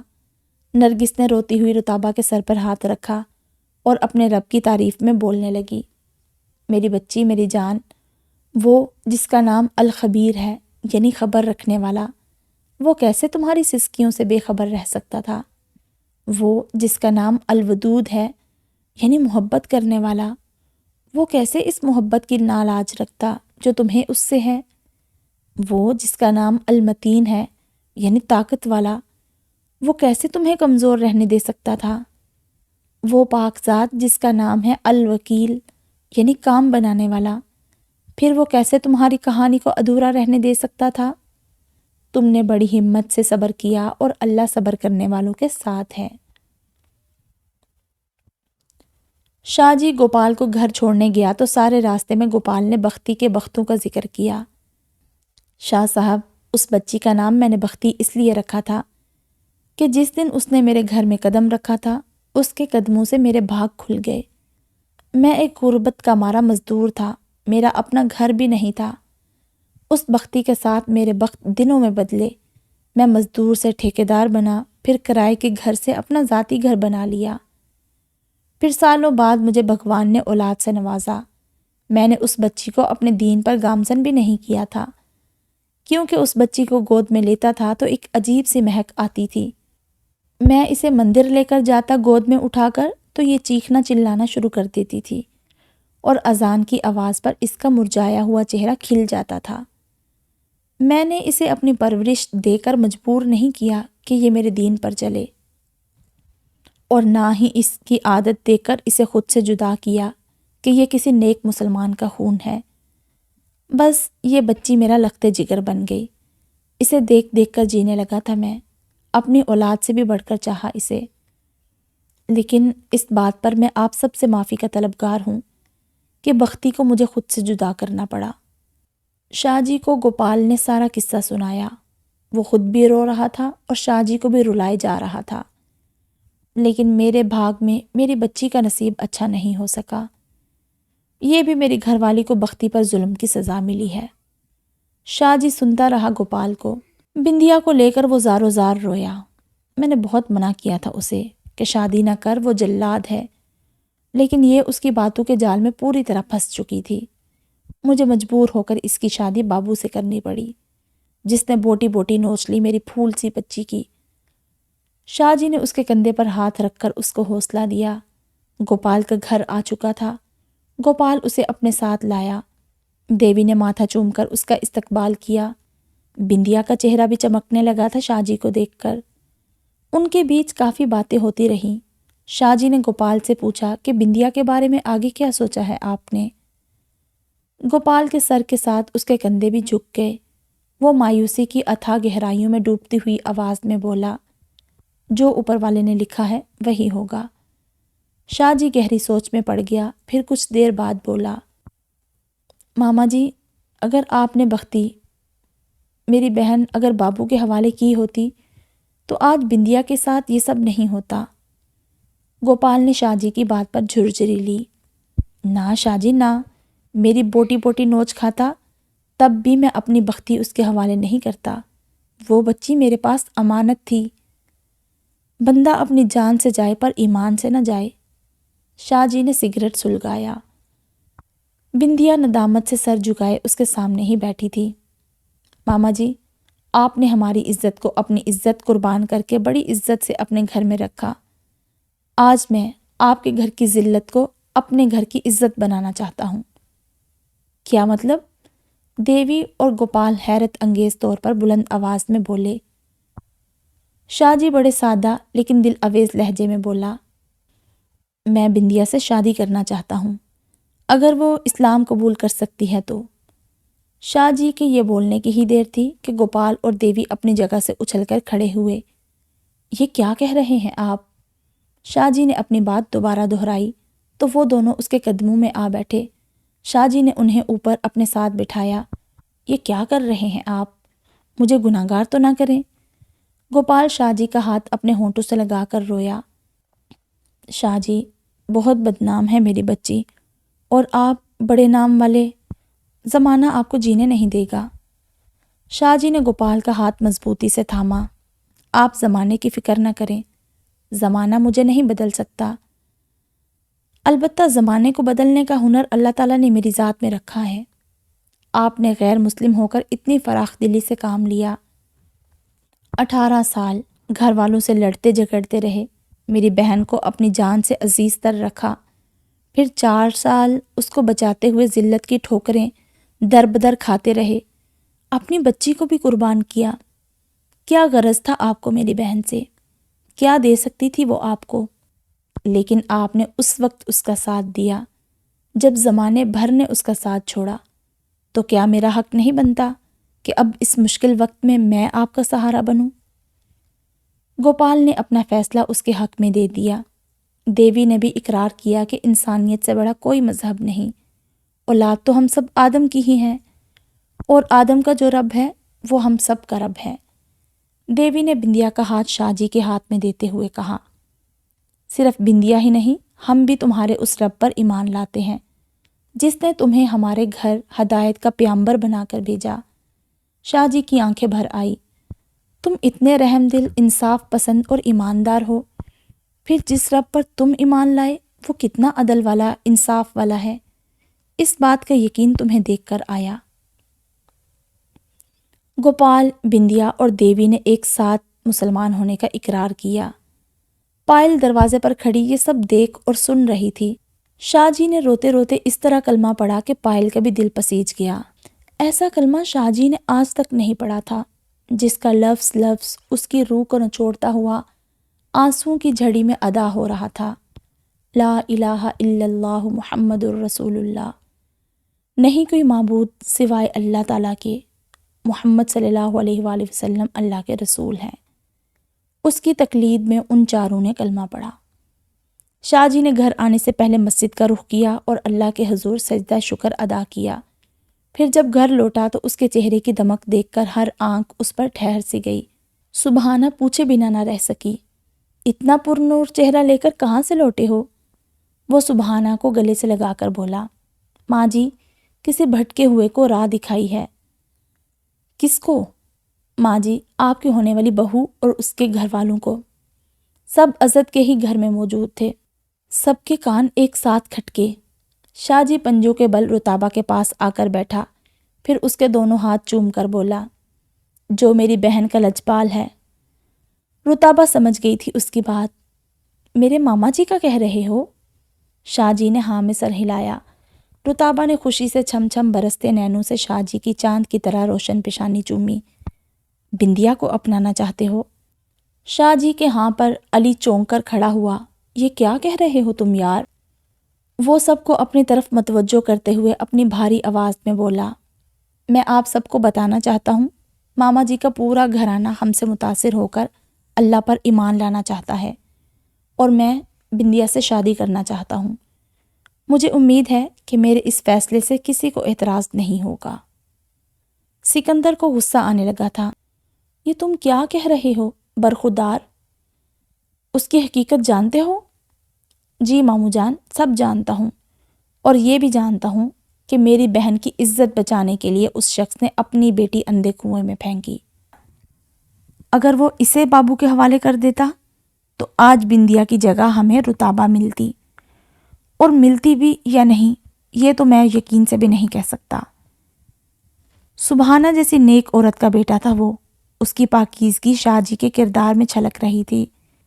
علی بھی حیرانی سے بولا، یار کمیونٹی میں ہمارا ایک مقام، ایک مرتبہ ہے، کیا جواب دو گے سب کو؟ شاہ جی سکون بھرے لہجے میں کہنے لگا، جواب تو تب دوں گا نا جب سوال اٹھے گا۔ یہ ہماری کمیونٹی میں میرے نام سے جانی جائے گی، اور کس کی مجال ہے کہ شاہ جی کا نام سن کر سوال کی گستاخی کرے؟ سبھی نے اعتراض کیا تھا سوائے نرگس، عزت، سبحانہ اور رتابہ کے۔ سکندر بالکل شاہ جی کی بات ماننے کو تیار نہیں تھا۔ نرگس یہاں سمجھداری سے کام لیتے ہوئے بولی، بھائی صاحب، کسی کی بہن بیٹی اس تن فروشی کے کاروبار میں جان بوجھ کر نہیں آتی، حالات اور واقعات کی گردشیں اسے یہاں تک لاتی ہیں۔ اس رب کی ناشکری نہ کریں۔ آپ سے عبد القادر جیلانی رحمۃ اللہ کا ایک قصہ عرض کرنا چاہوں گی۔ وہ اپنے مریدوں کے ساتھ ایک گلی سے گزرے، سامنے ایک شرابی پڑا ہوا تھا۔ وہ کہنے لگا، اے عبد القادر، اللہ قادر ہے کہ نہیں؟ عبد القادر جیلانی نے کہا، بے شک اللہ قادر ہے۔ شرابی نے دوسری بار پوچھا، اے عبد القادر، اللہ قادر ہے کہ نہیں؟ حضرت عبد القادر جیلانی نے کہا، بے شک اللہ قادر ہے۔ شرابی نے تیسری مرتبہ پھر پوچھا، اے عبد القادر، اللہ قادر ہے کہ نہیں؟ حضرت عبد القادر جیلانی سجدے میں گر گئے اور رونے لگے، استغفار کیا اور کہنے لگے، بے شک اللہ قادر ہے، بے شک اللہ قادر ہے۔ مریدوں سے فرمایا، اس شرابی کو نہلاؤ، تیار کرو، کھانا کھلاؤ۔ مریدوں نے آپ سے پوچھا، اے اللہ کے پیارے، کیا ہمیں بتا سکتے ہیں کہ ہوا کیا؟ تو آپ نے فرمایا کہ جب اس نے پہلی بار پوچھا تو اس کا کہنا تھا کہ اللہ معاف کر سکتا ہے کہ نہیں، اور دوسری مرتبہ پوچھا تو اس کا کہنا تھا کہ آپ جیسا مجھے بنا سکتا ہے کہ نہیں، اور تیسری مرتبہ اس نے پوچھا کہ اللہ آپ کو میرے جیسا کر سکتا ہے کہ نہیں۔ تو میرے اندر خوف جگا اور میں معافی مانگنے لگا۔ میں اپنے آپ پر قابو نہ رکھ سکا۔ بے شک اللہ قادر ہے، بے شک اللہ ہر چیز پر قادر ہے۔ نرگس کی بات سن کر سبھی کے سر جھک گئے۔ سبحانہ نے شاہ جی کا ساتھ دیتے ہوئے کہا، امیہ کے آخری خلیفہ مروان بن محمد کی بیٹی کا قصہ آپ ہی سنایا کرتے تھے ہمیں، جو ملکہ خزران کے دربار میں حاضر ہوئی تھی۔ دوسروں کو نصیحت کرنا، سیدھی راہ دکھانا مشکل نہیں، بس منہ کھول کر لب ہی ہلانے پڑتے ہیں، لیکن اصل سبق تو وہ ہے جس میں لب نہ کھلیں، آپ کا عمل آپ کے کردار کا منہ بولتا ثبوت ہو۔ میرے نبی اکرم صلی اللہ علیہ وآلہ وسلم کا فرمان ہے، اگر کوئی شخص زمانے کی گردش سے عزت کا درجہ کھو بیٹھے تو اس کی عزت میں فرق نہیں آنے دو۔ سکندر کی آنکھیں بھر آئی۔ اگر میرے بیٹے کو اللہ نے ان کی ہدایت کے لیے چن لیا ہے تو رب کے اس چناؤ پر میری جان بھی قربان۔ وہاں بیٹھی نرگس اور سبحانہ نے مل کر سکندر اور باقی سب کو بھی راضی کر ہی لیا۔ نمل بھی ان سب کی خوشی میں شامل ہوئی۔ شاہ جی نے دیر نہ لگائی، کچھ ہی دن میں اس سے نکاح کر کے اپنے گھر لے آیا۔ بندیا دلہن بنی شاہ جی کے کمرے میں موجود تھی۔ کافی دیر تک وہ شاہ جی کا انتظار کرتی رہی، لیکن وہ نہیں آیا۔ بندیا گھبرا کر جیسے ہی اٹھی، وہ نوک دے کر اندر آیا تو بندیا کے اٹھتے قدم وہیں رک گئے۔ بلا جیسی خوبصورت لگ رہی تھی وہ۔ شاہ جی اس کے پاس آیا اور آہستہ سے اس کے کان میں سرگوشی کی، بہت خوبصورت لگ رہی ہو۔ بندیا کے رسیلے ہونٹوں پر شرمیلی سی مسکان تھی۔ شاہ جی نے اس کا ہاتھ انگوٹھی پہنانے کے لیے اپنے ہاتھوں میں تھاما تو اس کا ہاتھ برف کی طرح ٹھنڈا ہو رہا تھا اور شاہ جی کے تھامتے ہی کپ کپانے لگا۔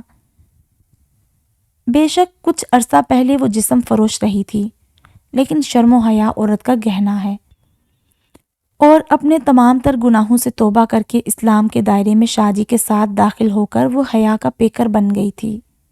شاہ جی نے آہستہ سے اس کے سرخ سفید گالوں کو چھوا تو وہ اپنے آپ میں سمٹ گئی۔ شاہ جی کے ہاتھوں کا لمس اس کے ہوش اڑانے لگا۔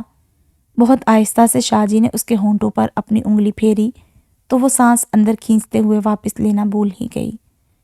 شاہ جی نے مسکرا کر اپنا ہاتھ پیچھے کیا تو اس کی سانس بحال ہوئی۔ وہ اس وقت شاہ جی کے سامنے بالکل ایسی تھی جیسے ان کھلی کچی کلی ہو۔ شاہ جی نے اس کے دونوں ہاتھ پھر سے ہاتھوں میں لے کر ہلکے سے جھٹکے سے کھینچا تو وہ شاہ جی کی باہوں میں آ گئی۔ وہ اسے اپنے ساتھ لیے لیٹا تو بندیا نے اپنی آنکھیں بند کر لی۔ شاہ جی نے نرمی سے اس کے لبوں پر اپنے لب رکھے تو ایک سکون کی لہر بندیا کے پورے وجود میں لپکی۔ کتنا خوبصورت احساس تھا ایک محرم کے چھونے کا۔ شاہ جی کے لبوں کا لمس اس کے رکوپے میں اتر کر اسے بے چین کرنے لگا۔ یہ احساس تو اسے پہلے کبھی محسوس نہیں ہوا تھا۔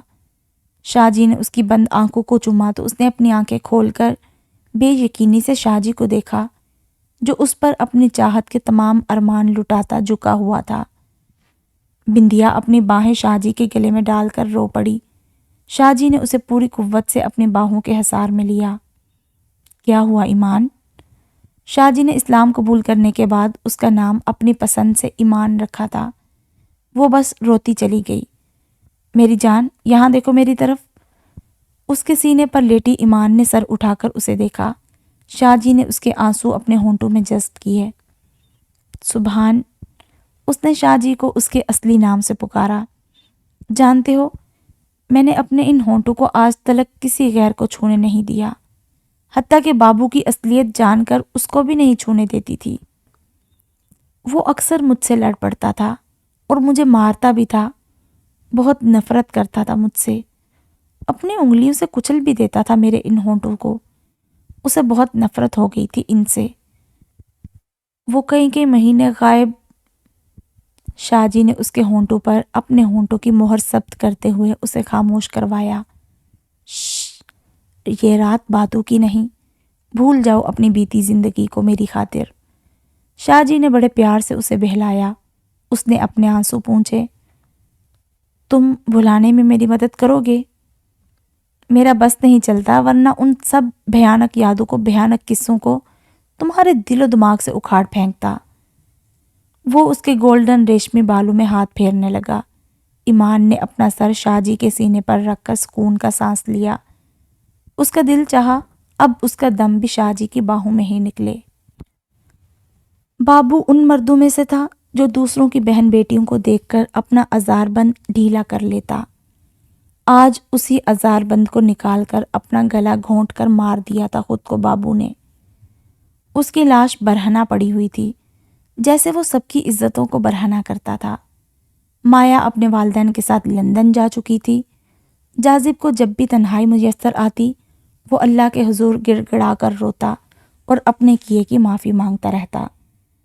آج اس نے کراچی آنا تھا نمل کو لینے، اس کی ہمت ہی نہیں ہو رہی تھی عزت کے گھر جانے کی، لیکن مجبوری تھی، جانا پڑا۔ رتابہ سب سے پہلے اس کے سامنے آئی اور سلام کیا۔ جاذب کی نظریں زمین پر گڑی ہوئی تھی۔ عزت بھی اسی وقت آفس سے لوٹا تھا جو جاذب کے پیچھے ہی کھڑا تھا۔ رتابہ نے آہستہ سے عزت کے آگے ہاتھ جوڑے، اس نے ہاں میں سر ہلایا اور جاذب کو پیچھے سے آواز دی، ارے یار تم۔ جاذب کا سانس وہیں رک گیا۔ عزت نے آگے بڑھ کر اسے گلے سے لگایا تو درد کی ٹیس دونوں کے دل سے اٹھی اور آنکھیں بھی نمناک ہوئیں، دونوں ہی اپنے احساسات پر قابو پانے لگے۔ کہتے ہیں وقت ہر مرہم کی دوا ہے۔ وقت گزرنے کے ساتھ ساتھ ان کے زخم بھی کچھ کچھ بھرنے تھے۔ شاہ جی نے کوشش کی کہ رتابہ زیان کے بارے میں کچھ بتائے تو اس نے حتمی لہجے میں کہا کہ وہ کچھ بھی نہیں جانتی، اور شاہ جی سے اپنے سر پر ہاتھ رکھ کر قسم اٹھوائی کہ وہ اس متعلق کوئی سوال نہیں پوچھیں گے اس سے۔ شاہ جی ہر 2 دن بعد رتابہ کو دیکھنے آتا تھا۔ سبحانہ کو نرگس نے اپنے ساتھ ہی روک لیا تھا کہ بیٹی سے جدائی کی تڑپ سے وہ اچھی طرح واقف تھی۔ آج بھی شاہ جی آیا تو کچھ دیر سے گھر گیا۔ رتابہ اپنے کمرے میں آئی تو عزت کو سویا ہوا پایا۔ عزت کے ساتھ لیٹی وہ کوہنی تکیے سے ٹکائے ہتھیلی پر اپنا سر رکھے بہت پیار سے اس کے چہرے کے ایک ایک نقش کو نرم و گداز انگلی سے چھو رہی تھی۔ انگلی کو ماتھے سے ناک اور ناک سے جب وہ ہونٹوں تک لائی تو عزت نے ایک دم سے اس کی انگلی پر کاٹا۔ عزت کی اس اچانک شرارت پر بوکھلاہٹ کے مارے اس کی چیخ نکل گئی۔ عزت اس کا سہما ہوا سراپا دیکھ کر بہت زور سے ہنسا۔ رتابہ نے اس کے منہ کھول کر ہنسنے پر سائڈ ٹیبل پر پڑی الارم کلاک اس کے منہ میں ٹھونسی۔ عزت کافی دیر تک ہنستا رہا۔ رتابہ نے تکیے سے خوب پٹائی کی اس کی۔ اچانک سے ہنستے ہنستے اسے لیبر پین شروع ہو گیا۔ عزت نے نرگس کو بلایا اور اس کے کہنے پر وہ جلدی سے رتابہ کو گود میں لیے ہاسپٹل پہنچے۔ رتابہ نے ایک بہت پیاری سی بچی کو جنم دیا۔ شاہ جی، علی، بندیا، گوپال سبھی وہاں موجود تھے۔ نمل یہ خوشخبری سن کر 1 منٹ نہ رہ سکی۔ اس نے جاذب کی ناک میں دم کر دیا کہ اسے فوراً کراچی جانا ہے۔ جاذب نے زیان کے ساتھ اسے روانہ کر دیا۔ ایئرپورٹ پر اسے شاہ جی اور عزت ریسیو کرنے آئے۔ پورے راستے وہ ان کا سر کھاتی رہی کہ جلدی کرو جلدی کرو۔ ایک تو اسے رتابہ سے ملنے کی جلدی تھی، دوسرا اسے زوروں کی بھوک لگی ہوئی تھی۔ موسم ابر آلود تھا۔ ہلکی ہلکی بوندا باری اب تیز بارش میں بدل گئی تھی۔ عزت کی بیٹی بہت نصیبوں والی تھی جو شدید گرمی میں اپنے ساتھ باران رحمت لائی تھی۔ جلدی کرو جلدی کرو۔ نمل کے شور سے دونوں کے کان پک گئے تھے۔ وہ اسے 100 بار چپ کروا کر تھک گئے تھے۔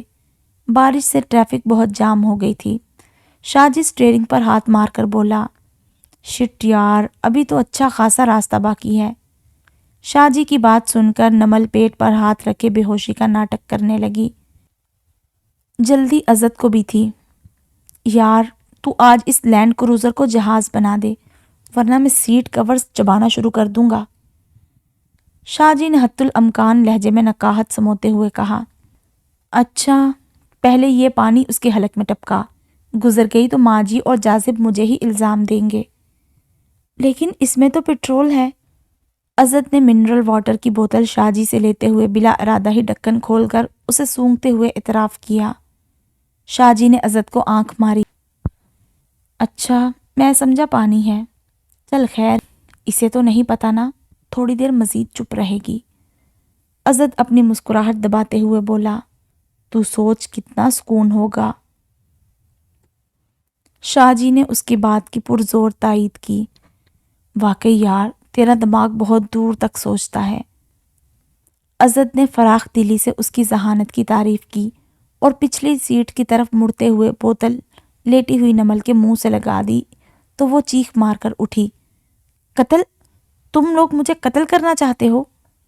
نمل نے ازد کے ہاتھ سے بوتل چھینتے ہوئے خوف زدہ ہو کر کہا تو وہ دونوں اتنے زور سے ہنسے کہ نمل نے بوتل گود میں رکھ کر دونوں کانوں میں انگلیاں ٹھوس لی۔ ازد نے اس کی گود سے بوتل اٹھا کر اپنے ہونٹوں سے لگا لی۔ وہ چلائی، بہت بے ایمان، خبیث اور دھوکے باز ہو تم دونوں، مجھے اپنی قوم تک پہنچنے دو پھر بتاؤں گی۔ نمل نے اپنی کھساہٹ مٹانے کے لیے انہیں پرزور انداز میں دھمکی دی۔ وہ دونوں گہری سانس لے کر ایک ساتھ بولے، اف، ان کی قوم، ان جیسی بدھو اور احمق، ہا ہا ہا۔ دونوں پھر مضحکہ انداز میں ہنس پڑے۔ نمل کا اور بس نہ چلا تو پیچھے سے دونوں کے بال دونوں ہاتھوں میں جکڑ کر زور سے کھینچے اور آگے کو جھٹکا دے کر پچھلی سیٹ میں دھنس گئی۔ اس بار ازد اور شاہ جی با آواز چیخے تھے، گھر چل کر نپٹیں گے تم سے۔ شاہ جی نے گاڑی ہاسپٹل کی گیٹ سے باہر روکتے ہوئے دھمکی آمیز لہجے میں کہا اور ازد اس کی ہاں میں ہاں ملاتے ہوئے جلدی سے نیچے کودا۔ وہ بارش میں بھیگتی ہوئی ان کی تقلید میں آگے کو بڑھی۔ دیکھ لوں گی میں بھی تم دونوں کو، اس نے منہ پر ہاتھ پھیر کر کہا۔ شاہ جی اپنی امڑنے والی ہنسی کو بریک لگاتے ہوئے آسمان کی طرف دیکھ کر بولا، جل جلال تو، آئی بلا کو ٹال تو۔ ازد اپنی ہنسی نہ روک سکا اور بلند آواز میں اس کا کہا نکلا۔ پبلک پلیس پر سب کے سامنے ازد کو نمل سے پرس کھانے پڑے۔ وہ اپنے بچاؤ کے لیے پیچھے ہٹا تو نمل سلپ ہوتی ازد کی باہوں میں لہرا گئی۔ اس نے پھرتی سے نمل کو گرنے سے بچایا اور اس کا ہاتھ پکڑ کر اندر آیا۔ شاہ جی 2 فٹ نمل سے پیچھے ہی رہا۔ ازد نے گردن پیچھے موڑ کر اسے دیکھا، اتنا دور کیوں بھاگ رہے ہو؟ یار تم نہیں جانتے، میڈم ہانڈی کے چمچے سے آؤ بھگت کرتی ہیں۔ ازد شرارت سے مسکرایا، لیکن یہاں تو کوئی چمچ نہیں۔ شاہ جی نے اس کی کمر پر مکہ مارتے ہوئے کہا، تو ہے نا چمچہ۔ اب کی بار ہنسی میں نمل بھی ان کے ساتھ تھی۔ ازد کی بیٹی نمل نے اپنی گود میں لی تو آنسو اس کے گالوں پر لڑکنے لگے۔ ازد اس کی کیفیت سمجھ سکتا تھا۔ ایک تو وہ ماں نہیں بن سکتی تھی، دوسرا جاذب کے بیٹے کی حقیقت سے ناواقف تھی۔ نمل نے اس بچی کا ماتھا چوما تو ازد نے بے اختیار اسے اپنے سینے سے لگا کر اس کا ماتھا چوما۔ یہ بھی تمہاری بچی ہے، لیکن تمہارے اس بھائی کا وعدہ ہے، میرا دوسرا بچہ تمہاری گود میں ہوگا۔ رتابہ گھر آئی تو اپنی بچی کو گود میں دیکھ کر قدرت کے انصاف پر غور و فکر کرنے لگی۔ کس طرح اس پاک ذات نے اس کی دعائیں قبول کی تھی۔ اپنی ماں سے جدا ہو کر اس کا گوپال تک آنا، گوپال کا بابو کے ڈر سے اسے خود سے جدا کرنا، اس کا لاہور میں آنا اور جاذب کا اس کی زندگی میں داخل ہونا، پھر وہاں سے ازد کا زندگی میں آنا، ازد سے اس کا علی اور مایا سے ملنا، مایا اور علی کے ذریعے اس کا بندیا سے ملنا، اور پھر بندیا کی غلطی سے اس کا شاہ جی اور پھر اپنے وارثوں سے ملنا۔ کتنے مراحل سے گزر کر اس کی برسوں سے مانگی دعائیں قبول ہوئی تھی۔ وہ خدا کے بندوں میں اس کی مصلحت میں چھپے بھید دیکھنے لگی۔ ضروری نہیں کہ اچھے لوگوں سے ہی انسان کی زندگی خوش و خرم ہو، بعض اوقات برے انسانوں کی برائی میں بھی ہمارے لیے اچھائی ہوتی ہے۔ بابو سے جاذب، جاذب سے مایا، مایا سے بندیا، ان سب کی برائی میں رتابہ کی زندگی کی خوشیوں کا راز پنہا تھا۔ وہ اپنے رب سے اس حال میں بھی راضی تھی۔ کسی نے خوب کہا ہے، اے ابن آدم، ایک تیری چاہت ہے اور ایک میری چاہت ہے، مگر ہوگا وہی جو میری چاہت ہے۔ اگر تو سپرد کر دے خود کو اس کے جو میری چاہت ہے، تو پھر میں تجھے وہ بھی دوں گا جو تیری چاہت ہے۔ کبھی کبھی انسان بے حد ٹوٹ جاتا ہے جب اسے لگتا ہے کہ اللہ نے اسے وہ چیز نہیں دی جو اس نے اللہ سے مانگی تھی، مگر یہ وقتی ٹوٹنا کبھی اسے اللہ کے بہت قریب کر دیتا ہے اور کبھی دور۔ لیکن وہ رب انسان کو یہ احساس دلاتا ہے کہ اے میرے بندے، تیرے حق میں میرا فیصلہ تیری چاہت سے بہتر ہے۔ اور رتابہ نے اللہ کی ذات پر اعتبار کرتے ہوئے پہلے صبر سے کام لیا، پھر معافی سے اور شکر سے کام لے کر اللہ کی چاہت کے ساتھ اپنی بھی تمام چاہتیں حاصل کر لی تھی۔ یہاں رتابہ اگر معافی سے کام نہیں لیتی یا صبر اور خاموشی کا مظاہرہ نہیں کرتی تو آج وہ کہاں ہوتی؟ اس کا علم اسے خود بھی نہیں تھا۔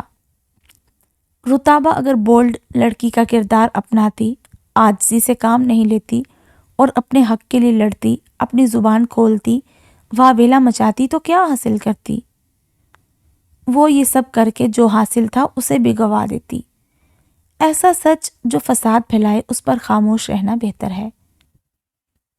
اور جو انسان حق پر ہوتے ہوئے بھی اپنے حق سے دستبردار ہو جائے تو پھر اللہ تعالیٰ اسے مکمل طور پر اپنی دسترس میں لے لیتا ہے۔ اور بے شک اللہ سے بڑا کوئی علیم اور محین نہیں۔ انسان کیا ہے؟ کیا ہے اس کی اوقات اور حیثیت؟ اشرف المخلوقات؟ کیا ہمارے اندر مرتے ہوئے ضمیر اور دم توڑتی انسانیت کو دیکھ کر کہا جا سکتا ہے کہ ہم اشرف المخلوقات ہیں؟ خود کو صحیح ثابت کرنے کے لیے ہم کتنا کچھ غلط کرتے ہیں، اور بعض اوقات کسی لا حاصل کو حاصل کرنے کے لیے حیوانیت کی تمام حدیں پار کر جاتے ہیں۔ کیوں؟ کیا ہم یہ بھول چکے ہیں کہ ہمارا رب ہمیں ہر حال میں دیکھ رہا ہے؟ وہ ہمارے من میں چھپی چالوں سے بھی واقف ہے۔ انسانی فطرت بھی کتنی عجیب ہے نا۔ جب اس سے کوئی گناہ سرزد ہوتا ہے تو وہ ہمیشہ اپنے گناہوں کی دوسروں سے پردہ پوشی کرتا ہے، صرف اس لیے کہ اسے دوسروں سے شرم آتی ہے کہ کسی اور کو میرے گناہوں کا یا ارادوں کا علم ہوا تو وہ کیا سوچے گا، اسے کیا جواب دوں گا میں۔ بڑے افسوس کی، بلکہ بڑے ہی افسوس کی بات ہے کہ اپنے گناہوں کو لے کر ایک انسان دوسرے انسان سے تو خوف کھاتا ہے یا شرم محسوس کرتا ہے، لیکن اپنے رب سے خوف نہیں کھاتا۔ ایک بشر جتنی شرم بھی اس رب سے محسوس نہیں کرتا۔ وہ رب جو سب دیکھ رہا ہے، اسے سب علم ہے۔ جس دن اس ذات نے سوال پوچھا تو میں کیا جواب دوں گی؟ اپنے گناہوں کو لے کر ہمارا ڈر، ہماری شرم مخلوق تک ہی محدود ہے۔ اس خلقت کے خالق سے ہمیں اس کے پیدا کیے ہوئے ایک بشر جتنی بھی شرم محسوس نہیں ہوتی۔ ہم سب اپنی آخرت اور عاقبت کو بھول کر لوگوں کی زندگی کے احتسابی خدا بنے بیٹھے ہیں کہ کس کو کہاں مرنا چاہیے، کیا تباہ ہونا چاہیے۔ اپنی پھیلائی ہوئی تباہ کاریوں سے ہم جان بوجھ کر انجان بنے بیٹھے ہیں اور اسی خیال میں مزید تباہ کرتے جا رہے ہیں کہ میں تو گناہ گار نہیں۔ دوسروں کے مقافات پر خوش ہونے والے یہ کیوں بھول جاتے ہیں کہ کل کلاں کو وہ بھی کسی کے مقافات کا حصہ بنیں گے۔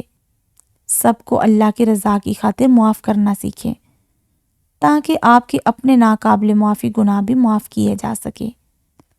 بختی کے کردار کو اپنی زندگی میں ڈھالنے کی کوشش کیجیے کہ عمل سے بنتی ہے زندگی، جنت بھی جہنم بھی۔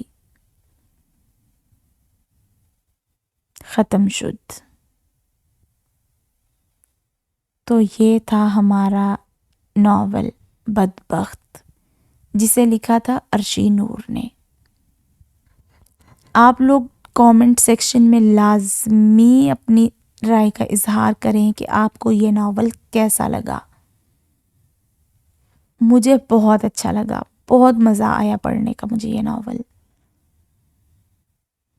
کوئی اتنا ایزی ورڈز میں اور یہ سب لکھا ہوا تھا، کہیں کہیں تھوڑا سا پریچی لگ رہا تھا، لیکن بہت کم زبردست ناول مجھے لگا۔ آپ کو کیسا لگا؟ مجھے لازمی کامنٹ سیکشن میں بتائیے گا۔ تو پھر ملتے ہیں ایک نئے ناول کے ساتھ ایک نئی ویڈیو میں۔ تب تک آپ اپنا بہت سارا خیال رکھیے گا، اور اگر چینل کو سبسکرائب نہیں کیا ہوا تو جلدی سے کر لیں تاکہ جیسے ہی میں کوئی نیا ناول اپلوڈ کروں تو آپ کو اس کا نوٹیفیکیشن فوراً مل جائے۔ تو ملتے ہیں جلد ہی، تب تک اللہ حافظ۔